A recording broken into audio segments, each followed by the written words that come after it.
வணக்கம் எல்லாருக்கும் வணக்கம். கஷ்கல வேரவி பைரவராப்பணம் சரணம் ஜெகன்மாதா புவனேஸ்வரி திரு சரணம் கசைவகுல பண்டார வேதாச்சாரியார் திருப்பாரமபரம் சரணம் கஷயோகரி தவத்திரோ கிணராமனகுரி திருப்பாரமபரம் சரணம் பரபம்ம சிரபாம்பரேஸ்வரி நாராரி பாபாஜி திருடைய அப்படம் சரணம் ஓம் ஸ்ரீ காலவேர வைகராச்சம் ஓமை சரண வைரேஸ்வரி ஓங்கலிம் யோக வேஷவச்சம் சங்குர் வேரவை மங்கலம் ஓம் ஸ்ரீம் கிருமை ஜெகன்மாதா பிதா பரபம்ம சிரபம் வேர வைரவம் திருடைய அப்படம் சரணம் ஓங்கரி நம சிவாய வைரவ சிவம் திதே விஷ்ணு ததாவாரா நட்சத்திர விஷ்ணு தேவசாய யோக சகானம் சே விஷ்ணு மாயா ஜகத் குரு குரு பிரம்மா குரு விஷ்ணு குருதேவோ மகேஸ்வரா குரு சாச்சார் பரபிரம்மா தஸ்மை ஸ்ரீ குருவே நமோ நமः. ஜெயந்தி மங்கள மந்திரகாளி பத்ரகாளி கபாலி துர்கா சிமா சிவராத்திரி சுஹாசுதா நமஸ்துதே. இன்றைக்கி தேதி வந்து 6ஆம் தேதி 6ஆம் மாதம் 2/26, அதாவது சனிக்கிழமை காலை மணி 6 மணிக்கு தான் வந்து நாங்கள் மலேசியாவில் வந்து நான் ஏர்போர்ட்லேருந்து இறங்கணும். அதாவது வாரணாசியிலேருந்து டெல்லிக்கு வந்து டெல்லியிலேருந்து விடிய காலை ஒரு 6 மணி போல் தான் வந்து கேல் டெர்மினல் 1 இன்டர்நேஷ்னல் ஏர்போர்ட்டில் வந்து இறங்கி இப்போ மணி வந்து ஒரு 3 மணி இருக்கும். ஜெகன்மாதா ஸ்ரீ யோகமாயா ஸ்ரீ புவனேஸ்வரி தேவி காசி கால பைரவி பைரவருடைய ஆன்மீக தகவல், அதாவது 145வது சதஸ். இது வந்து 145வது வீடியோ. நான் வந்து 29ஆம் தேதி 5ஆம் மாதம் 2/26 நாங்கள் வந்து காசிக்கு விஜயம் செஞ்சுருந்தோம். பொதுவாக நாங்கள் எதுக்கு காசிக்கு விஜயம் செய்யணும்னா, எங்களுடைய பிரசுத்தோன் காசி கால பண்டார பைரவகாட் மலேசியாவில் உள்ள வயசான தாய் தந்தையர், அவங்க பழைய குரூப்லேருந்து என் கூட இருக்காங்க. அவங்க பேர் வந்து சுசிலா அம்மா. அவங்க வந்து 2 வருஷம் முன்னுக்கு பைரவ சிவசாஜியம் அடைஞ்சாங்க, அதை இழந்துட்டாங்க. அவங்களுக்கு புவனேஸ்வர பைரவ முறைப்படி நாங்கள் 13 நாள் யாகம் பண்ணி அந்த ஆஸ்தியை வந்து ஒரு கிண்ணத்தில் வைத்து அதை வந்து 1 வருஷம், உண்மையிலே பார்த்தா 2 வருஷம் பூஜை பண்ணோம். 2 வருஷம் பூஜை பண்ணவும், மாசிகா சிராத்தம் சொல்லுவாங்க இல்லையா, அதாவது மாதம் 30 பிண்டம் சிராத்தம் பண்ணவும், அவங்க பிள்ளைகள் வந்து 2 பிண்டம் வச்சு நித்திய பிண்டம் கொடுக்கணும். ஒருத்தவங்க சாஜியம் பண்ணிட்டா இறந்துட்டாங்கன்னா அவங்களுடைய பிள்ளைங்க வந்து 1 வருஷத்துக்கு வந்து நித்திய பிண்டம் கொடுக்கணும்னு சொல்லுவாங்க. நித்திய பிண்ட சிராதம் பண்ணணும். எப்படின்னா 2 பிண்டம் காலையில் எந்திரிச்சோடனே அவங்களுக்கு கொடுக்கணும். அப்படிலாம் இரவாவது கொடுக்கணும். தர்ப்பணம் சொல்லுவாங்க. கொடுத்தா தான் அந்த ஆத்மாவுக்கு வந்து யாசக உடம்பு கிடைத்து அவங்க மோட்சத்துக்கு போக முடியும். இது வந்து கருட புராணத்தில் உண்டு, கருட புராணம் படித்தவங்களுக்கு உண்டு. அப்போ அந்த தாயாரோட ஆஸ்தி உண்மையிலே வந்து நான் ஒன்று சொல்கிறேன், எல்லோரும் கேட்டுக்கணும்.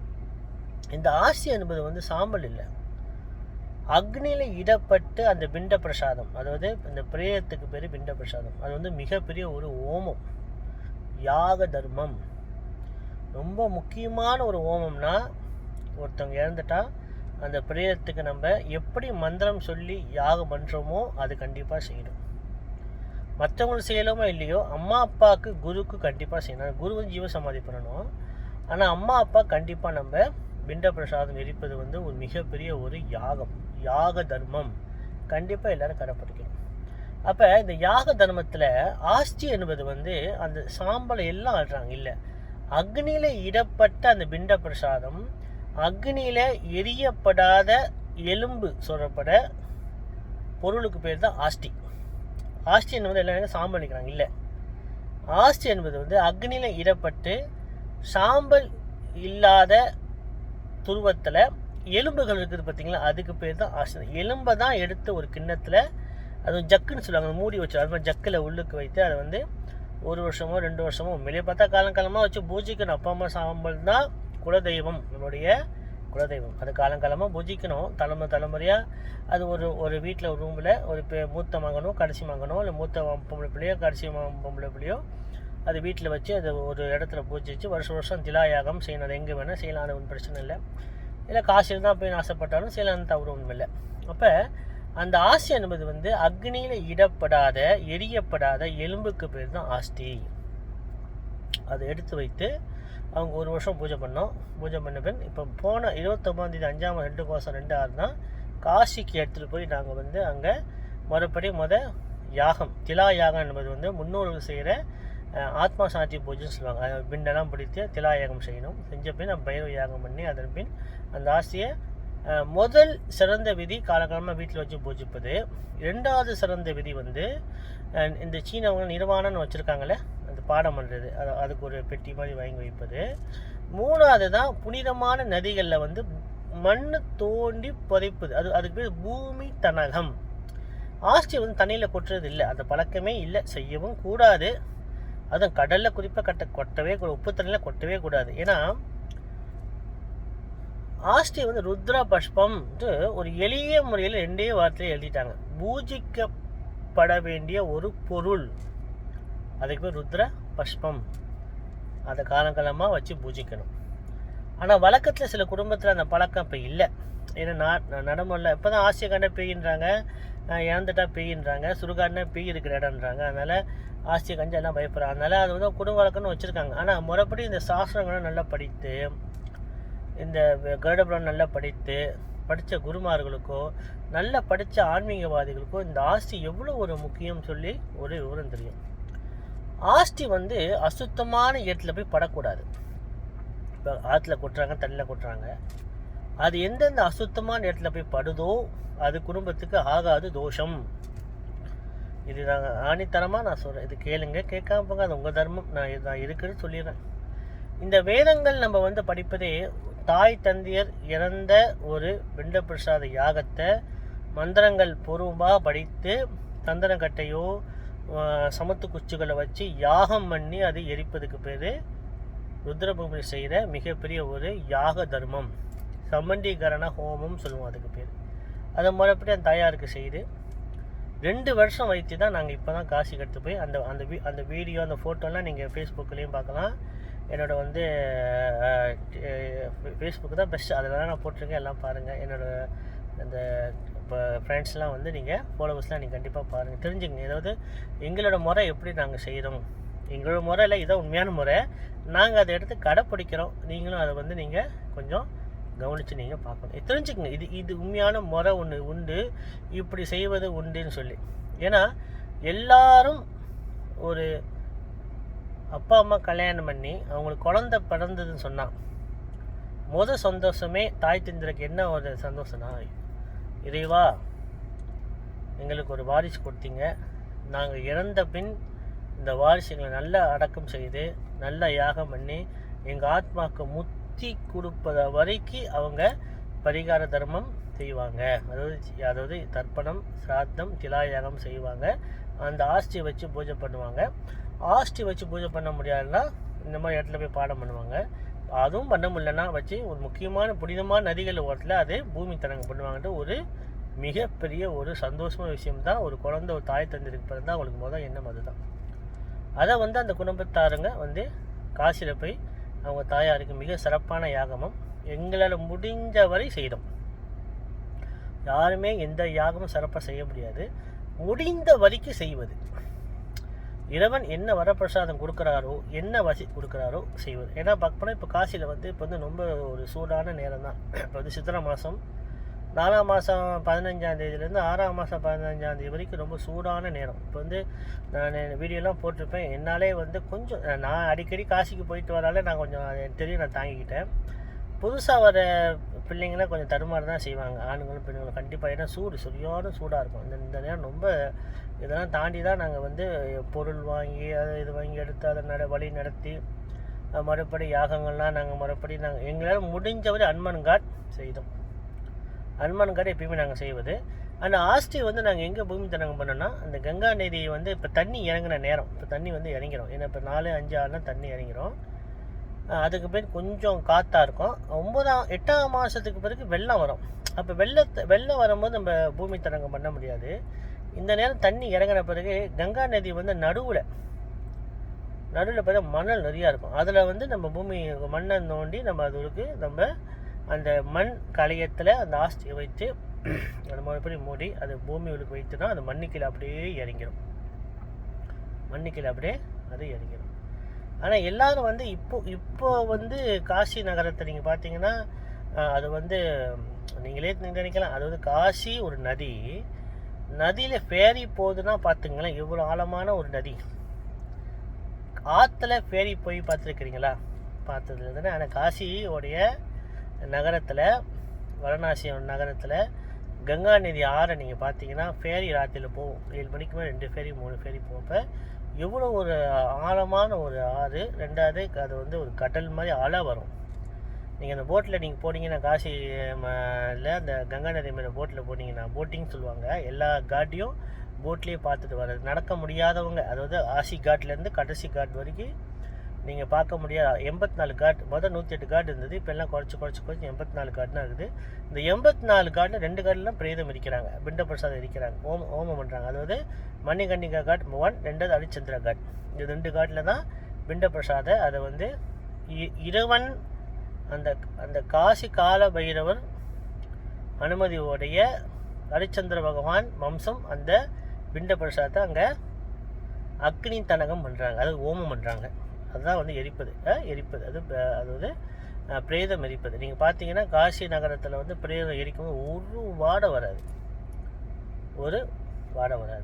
ஒருத்தவங்க வந்து ஏன் அங்கே வந்து எரிக்கிறாங்க சொன்னால், காதில் வந்து அந்த காசி நகரத்துக்கு உள்ளே கொண்டு வந்துட்டாங்கன்னா அந்த பிரேதம் வந்து கொண்டு போயிட்டு பிண்ட பிரேதம் கொண்டு போய் கங்கா நதியில் முங்கி எடுத்துகிட்டு வந்து அந்த காதை நீங்கள் பார்த்தீங்கன்னா பார்க்கும்போது காது நார்மலாக இருக்கும். காசி நகரம் உங்களுக்கு நுழைஞ்சுன்னா காது வளைஞ்சிரும், லேசாக சோத்து காது கொஞ்சம் வளைஞ்சிருக்கும் அந்த அந்த பிரேதத்துக்கு பிண்ட. ஏன்னா காதில் வந்து அந்த காசி கால பைரவர் ராம் ராம் ராம் ராம் சொல்கிறாங்க, மோட்சத்துக்கு அதிபதி. அவ்வளோ ஒரு மகத்துவம் பொருந்திய காசியில் இந்த வெயில் நேரத்தில் சரியான சூடு, 41 டிகிரி, 38 நம்மளால் தாங்க முடியாது, 41 அப்படியே பூமியில் கால் எடுத்து வச்சா அப்படி சுடும். 7 மணி பிறகும் சுடும், கல்லெல்லாம் சுடும், நடக்க முடியாது.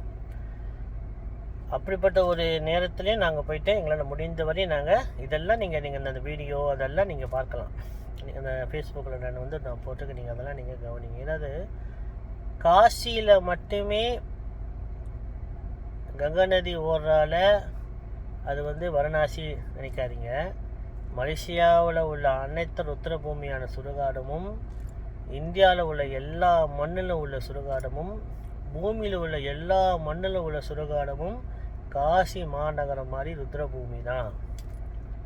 இப்போ வந்து எல்லோரும் அதை ஏற்றுங்க. வருங்காலத்தில் எனக்கு என்ன ஒரு ஆசைனா, மலேசியாவில் இந்தியாவிலையும் சரி ருத்ரபூமியை கோயிலாக மதித்தா அங்கே உள்ள முன்னோர்களுக்கு சமாதியை பூஜை பண்ணி வருஷத்துக்கு ஒரு யாகமாவது பண்ணாங்கன்னா, சிலா யாகம் குருமார்களை வைத்து ஒரு சொந்தமாக கற்றுக்கிட்டு செய்தாலும் அவங்க குடும்பம் ரொம்ப நல்லா இருக்கும். அந்த தர்மம், யாக தர்மம், பிரளயங்கள் வராது. பூலோக ஜாதிக்கு போய் பிரளயங்கள் நம்மளுக்கு வராது. அது நாட்டில் எந்த பிரச்சனை இருந்தாலும் அரசாங்கம் இருக்குது, நம்மளை காப்பாற்றும். அது போலீஸ் இருக்குது, பிடிஆர்எம் இருக்குது, நல்ல ஒரு அரசாங்கம் இருக்குது, நம்மளை காப்பாற்றும். அரசியல்வாதிக்காக நம்மளை காப்பாற்றுவாங்க, அப்பா மாதிரி. ஆனால் பிரளயங்கள் சொல்லப்படுற இயற்கை சார்ந்த விஷயங்கள் நம்மளுக்கு வந்தால் இரவு நம்மளை காப்பாற்ற முடியும். அப்போ நம்ம அந்த யாக தர்மங்கள் நம்ம கண்டிப்பாக கடைப்பிடிக்கணும். அது வந்து அது கோயிலில் செய்தாலும் சரி, சுடுகாட்டில் செய்தாலும் சரி, எங்கே செய்தாலும் சரி, எந்த மண்ணில் செஞ்சாலும் கண்டிப்பாக நம்ம கொஞ்சம் பக்தி மார்க்கமாக செய்தோம்னு சொன்னால் வருங்காலம் நம்மளுக்கு ஒரு புண்ணியம் கிடைக்கும். அப்போ நான் காசி நகர் இன்றைக்கி தான் நான் வந்தேன், காலையில் 6 மணிக்கு நான் வந்து, இன்றைக்கி தேதி 6 இல்லை 6 மாதம் 2 காலை 6 மணிக்கு தான் வந்து இறங்கினேன். வந்தோடனே நான் வந்து டிக்டாக்கில் நான் வந்து அங்கே இந்தியாவில் டிக்டாக் வேலை செய்யாது, சரியாக கிடைக்காது, லைனும் ரொம்ப கிடைக்க மாட்டுது. சில இடங்கள்லாம் லைன் கிடைக்கும், சில இடங்கள் லைன் ரொம்ப கஷ்டம். அது எப்பயுமே அது நார்மல் தான். ஏன்னா அங்கே தெரில, இந்தியாவில் மட்டும் சில இடங்களில் லைனு நல்லாயிருக்கும், சில இடங்கள் ரோமிங் வேலை செய்யாது. இப்போ எங்களால் வந்து சரியாக கான்டாக்ட் பண்ண முடியல. ஃபோட்டோவில் அங்கே எடுத்தாலும் சரி அப்பப்போ அப்டேட் பண்ண முடியல. இல்லை முடிஞ்ச வரைக்கும் நாங்கள் ஹோட்டலில் போய் நாங்கள் அதோட ஹோட்டலோட இன்டர்நெட் எடுத்து நான் வந்து எல்லாத்துக்கும் நான் வந்து வீடியோ நான் போட்டேன். எல்லோரும் பாருங்கள், எல்லாம் தெரிஞ்சுங்க. காசி ஒரு காலத்தில் நீங்கள் பைரவரை கண்டிப்பாக இப்போ நீங்கள் கும்பிட்டுட்டு வந்த பிறகு பைரவர் ஒரு அனுமதியோட ஆசீர்வாதத்தை கண்டிப்பாக ஒரு நாள் நீங்கள் வந்து காசிக்கு எல்லோரும் போவீங்க. என்னை குருவாக ஏற்றுக்கிற இந்த டிவி ப்ரோக்ராம்ஸ்லையும் ஃபேஸ்புக்கில் உள்ள எல்லா சிஷியர்களும் கண்டிப்பாக வேண்டிக்கொள்ள என்னென்னா, நீங்கள் எப்படி அது விநாயகர் கும்பிட்டாலும் சரி, அம்பாள் கும்பிட்டாலும் சரி, எந்த தெய்வத்தை கும்பிட்டாலும் சரி, கடைசியாக பைரவரை கும்பிடும் போது உங்களுக்கு என்றைக்கா ஒரு நாள் பைரவ அருள் இருந்தால் கண்டிப்பாக அருள் கிடைக்கும். காசிக்கு நீங்கள் விஜயம் செய்வீங்க. காசியில் இதெல்லாம் போய் கண்ணால் நீங்கள் பார்த்துட்டு வருவீங்க. இது மிகப்பெரிய ஒரு அற்புதமான விஷயம். அதே மாதிரி முடிந்த வரை என்னோட விஷயம் என்னென்னா, நித்திய பிரம்ம யஜ்ஞம் செய்யுங்க. நான் இப்போ தான் வந்து 12 ராசி ஒரு பலனை நான் பேசி விலைக்கு முடித்தேன். என்னென்ன ராசிக்கு இந்த ஆண்டு எப்படி, ஒரு வருஷம் தான் பலன் நான் பேசியிருக்கேன், ராசி பலன் சொல்லுவாங்க இல்லையா. ஆனால் அது ஒரு பக்கம் இருந்தாலும் உங்கள் ஜாதகத்தை நீங்கள் கண்டிப்பாக நீங்கள் பார்க்கணும். ஜாதகத்தை நல்லா பார்த்து, ஜாதகம் எப்படி இருக்குது, இந்த நேரம் என்ன மாதிரி காலகட்டத்துக்கு நல்லா கணித்து அதுக்குள்ள பரிகாரங்கள், ஹோமங்கள் செய்யுங்க. ஹோமங்கள் வந்து பொருசாக செய்யணும் அவசியம் இல்லை, சிறுசாக செய்யணும் அவசியம் இல்லை. மந்திரங்கள் ஒன்று, அது எப்படி செய்கிறாங்களோ அது முக்கியம் இல்லை. அது ஒரு குருக்களை வச்சு செய்யுங்க. உங்களுக்கு ஹோமங்கள் செய்தால் சொந்தமாகவும் செய்யலாம். ஹோமங்கள் வந்து பெரிய தர்மம், பெரிய பரிகாரம், தர்மத்தோட பெரிய பரிகாரம். ரெண்டாவது பல தீபத்தில் ஏற்றுவது, தீபம் ஏற்று, இதெல்லாம் வந்து ரெண்டாவது. மூணு மந்திர ஜபங்கள் ரொம்ப ரொம்ப முக்கியம். மந்திர ஜபம் நான் சொல்லியிருந்தேன், இந்த ஆண்டு வந்து பெண்களுக்கு மிகப்பெரிய ஒரு ராஜயோகம் உண்டு. எல்லா பெண்களுக்கும் இந்த ராஜமோகினி மந்திரம் தயவுசெய்து எல்லாரும் கற்றுக்கிட்டு நீங்கள் சொல்லுங்கள். இது வந்து நான் எழுதப்படாதது விஷயம். இது ரிஷிகள் நம்மளுக்காக எழுதி வச்ச ஒரு பொக்கிஷம். இது வந்து நீங்கள் நழுவு விட்டாரு. நீங்கள் பக்தி மார்க்கமாக இந்த மந்திரம் சொல்லும் போது என்னடா மந்திரம் படித்த மந்திரம் சொன்னால் மாங்காய் படிக்க முடியுமான்னு கேட்குற ஒரு ஞானிகளும் ஒரு பக்கம் இருக்கட்டும். ஆனால் இந்த கஷ்டப்படுறவங்களாவது இதை கேட்டு கண்டிப்பாக நீங்கள் செய்யுங்க. ஏன்னா மந்திரங்கள் சொல்ல சொல்ல அது உங்கள்கிட்ட பேச ஆரம்பிக்கும்.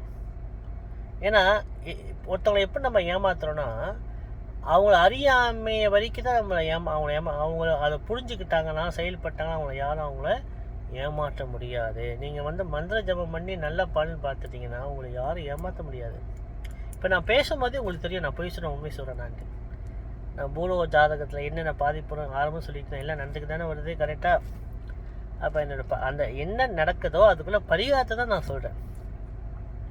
என்ன பரிகாரம்னா, எல்லாம் வழிபாடு செய்யுங்க, இயற்கைகிட்ட அன்பாருங்க, மக்கள்கிட்ட அன்பாருங்க, அரசாங்கத்துக்கிட்ட அன்பாருங்க. கெட்டதும் இருக்குது, நல்லது நம்ம பார்க்க வேணாம், அது ஆண்டவன் கையில் விட்டுருவோம். நம்ம கரெக்டாக இருப்போம். இப்போ நான் எப்படி உண்மையாக இருக்கேன் உங்கள்கிட்ட, அது நீங்கள் எல்லாத்தையும் உண்மையாக இருங்க, போதும். ஆண்டவன் நம்ம கூட இருப்பார். பரிகார ஜபங்கள், அதாவது பரிகாரங்கள் ஜெயிக்கணும்னா மந்திர ஜபம், ஒரு காயத்ரி மந்திரத்தை கற்றுக்கிட்டு சொல்லுங்கள். முக்கியமாக 8 அஷ்டபைரவ காயத்ரி கண்டிப்பாக தெரிஞ்சிருக்கணும். ஏன்னா ஒரு பிரச்சனை நம்ம உடைக்கணும்னு சொன்னால், அது வந்து வாழ்வியல் பரிகாரமாக இருந்தாலும் சரி, இது ஜாதக பரிகாரமாக இருந்தாலும் சரி, இந்த 8 அஷ்டபைரவ மந்திரத்தை நீங்கள் கற்றுக்கிட்டு டெய்லி ஒரு 9 முறை 10 முறை நீங்கள் சொன்னீங்கன்னா உங்களுக்கே அது தெரியும். அது பிரச்சனைகள் படிப்படியாக குறைய ஆரம்பிக்கும். பரிகாரத்தை உடைச்சிடலாம். இப்போ ஒரு புராண கதை இருக்குது. அரசன் எல்லா செல்வத்தையும் வந்து இழந்தார். அப்போ அவர் வந்து இதை பரிகாரத்துக்கு கேட்க போகும்போது ஒரு பெரிய சாமியார், ஒரு ரிஷி, நீ 48 நாளுக்குள்ளே 8 அஷ்டபைரவர் கோயில் தரிசனம் பண்ணி யாகம் பண்ணிங்கன்னா உன்னோட பிரச்சனை உடையும் சொன்னார். அது என்ன ராஜா எனக்கு தெரியல, புராணத்தில் அது உண்டு. அதே மாதிரி வந்து 48 நாளுக்குள்ளே, இப்போல்லாம் வசதி கார் எடுத்து இங்கேருந்து ஒரு தூரம் போயிடலாம். அப்போ நடந்து போனாங்கன்னா மாட்டு வண்டி தான் போவாங்க இல்லையா? அப்போ 48 நாளுக்குள்ளே 8 அஷ்டபைரவ ஸ்தலத்துக்கு போய் அவர் யாகம் பண்ணி அவர் இழந்த செல்வத்தை, இழந்த நாட்டை திருப்பி பெற்றார் என்று புராண உண்மையான ஒரு விஷயம். புராணங்கள் சில பேர் வந்து இதெல்லாம் நடக்குமா, நடந்ததா அப்படி கேட்குற பக்கம் இருந்தாலும் அவங்க சொன்ன விஷயங்கள் இன்னும் நம்மளுக்கு நடந்துக்கிட்டு தான் இருக்குது. எடுத்துக்காட்டு ஜாதகம், இத்தனை மாதம் கழித்து இந்த தேதியில் அமாவாசை ஒதுக்கிது, அமாவாசை தேதி எத்தனை மணிக்கு ஆரம்பிக்குது, எத்தனை மணிக்கு போய் துல்லியமாக எழுதி வச்ச ரிஷிகளுக்கு புராணங்களை வந்து மட்டும் பொய்யா பேசுவாங்களா? பேச மாட்டாங்க. இறைவனை எல்லாரும் தரிசனம் பண்ணுங்க. அதாவது நம்ம கையில் தான் இருக்குது. நான் அடிக்கடி சொல்வேன், நம்ம எப்படி ஜபம் பண்ணி பூஜை பண்ணுறோமோ, நம்பிக்கையாக செயல்படுறோமோ, நம்மளுக்கு பலன் கண்டிப்பாக வரும். இறைவன் நம்மளை எப்படி ஏமாற்ற மாட்டாருமா? நம்ம கூட்ட கூட நம்மளை ஏமாற்றுவார், மற்றவங்களும் நம்மளை ஏமாற்றுவாங்க. ஆனால் ஆண்டவன் எப்படி நம்மளை ஏமாற்றுவார்? நீங்கள் சொல்லுங்கள். ஏமாற்ற மாட்டார். நம்மளுக்கு பக்தி இருக்கணும், நம்பிக்கை இருக்கணும், வழிபாடு செய்யணும், கண்டிப்பாக நம்ம பலன் பார்க்கலாம். அது என்ன சொல்கிறேன்னா, இந்த காசி விஜயம் என்னோடய பிரார்த்தனை எல்லாத்துக்கும் அமையணும். எல்லோரும் வருஷத்துக்கு முறை போயிட்டு வாங்க, இல்லை 2 வருஷத்துக்கு போயிட்டு வாங்க. போகாதவங்க என்றைக்காக ஒன்று கண்டிப்பாக போவீங்க. ஆனால் காசியில் நல்லதும் உண்டு, கெட்டதும் உண்டு. நான் ஏற்கனவே சொல்லியிருக்கேன் காசி விஜயத்தை பற்றி, என்ன நல்லது என்ன கெட்டது நான் வந்து வீடியோ போட்டிருக்கேன். காசிக்கு போனால் எப்படி இருக்கணும், என்னென்ன நல்லது இருக்குது, என்னென்ன கெட்ட விஷயம் எனக்கு நடக்குது, எதில் ரொம்ப கவனமாக இருக்கணும், இதெல்லாம் நான் உங்களுக்கு நல்லா சொல்லிட்டேன். நீங்கள் ரொம்ப கவனமாக இருந்து நீங்கள் என்னோடய வீடியோ வந்து ஒரு எடுத்துக்காட்டாக நீங்கள் எடுத்துக்கணும். நான் அடிக்கடி வருஷம் 2 3 4 முறை காசிக்கு போயிட்டு வருவேன். அப்பப்போ நான் போய்ட்டு யாகம் பண்ணிட்டு வருவேன், பைரவ யாகம். டக்குன்னு கூப்பிட்டா நல்ல பலன் பார்த்தவங்க இருக்காங்க, நான் போய் வசீகரம் டக்குன்னு என்னை கூப்பிட்டு போவாங்க. போயிட்டு அங்கே உட்காந்து யாகம் பண்ணிட்டு வரும். அது எங்களோட ஒரு பெரிய ஒரு ஆனந்த சந்தோஷமான விஷயம். ஒரு பைரவருக்கு அந்த சுடுகாட்டில், காசி சுடுகாட்டு தானே, அங்கே உட்காந்து ஜபம் பண்ணும்போது அதில் பெரிய ஒரு விஷயம் இருக்குது. அதில் வந்து பஞ்சநதி காட்னு ஒன்று இருக்குது.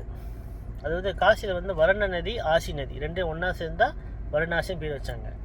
ஆனால் பஞ்ச காட்னு 64 காட் 84 காட் காட்டில் வந்து பஞ்ச நதி ஒன்றா சேருது. அது மேலே 2 நதி வருது, வரண நதி, ஆசி நதி வந்து பூமியிலேருந்து 3 நதி ஒன்றா சேருது. அப்போ மொத்தம் பஞ்ச காட் சொல்லுவாங்க. அந்த பஞ்ச காட்டில் தான் எல்லோரும் வந்து தீர்த்தம் எடுத்து அதை சொந்தமாக ஜபம் பண்ணுவாங்க. அது குருமார்கள் தான். பொதுமக்கள் கங்கா நதி தொடக்கூடாது. கங்கா நதி ஏன் சிறப்புனா, அது மேலே பார்த்தா 5 நதி ஒன்றா சேருது.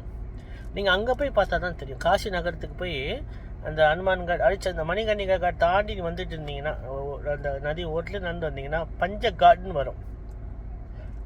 அங்கே வந்து தனியாக எழுதியிருப்பாங்க. ஒரு காட் போய் எழுதிருப்பாங்க. பஞ்ச காட்டில் தான் அந்த பஞ்ச நதி ஒன்றா சேருது. மிக மிக விசேஷம், ரொம்ப விசேஷம்.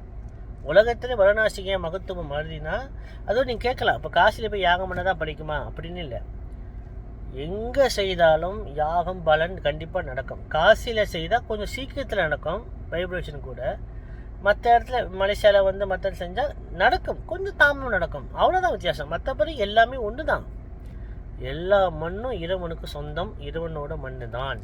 அதனால் இன்றைக்கி என்னோடய காசி ஒரு விஜயத்தை பற்றி நான் சொல்லியிருக்கேன். அதாவது 145வது வீடியோ, அதாவது சதஸ் 145 சதஸ் 2025 ஒன்றாம் மாதம் 5ஆம் தேதி தான் டிக்டாக்கில் நான் பேச ஆரம்பித்தேன். டீப்புலத்தில் பேசி 145வது வீடியோ நான் தாண்டிட்டேன். நிறைய ஆன்மீக விஷயத்தை பற்றி நான் பேசியிருக்கேன். எல்லாம் புவனேஸ்வரி பைரவர் வழிபாடு தான், நீங்கள் அதை தெரிஞ்சுக்கணும். அதே மாதிரி வாராகி காட்னு இருக்குது காசியில். விடியகாலம் 3 மணிக்கு தான் திறப்பாங்க, 6 மணிக்கு தான் சாத்திடுவாங்க.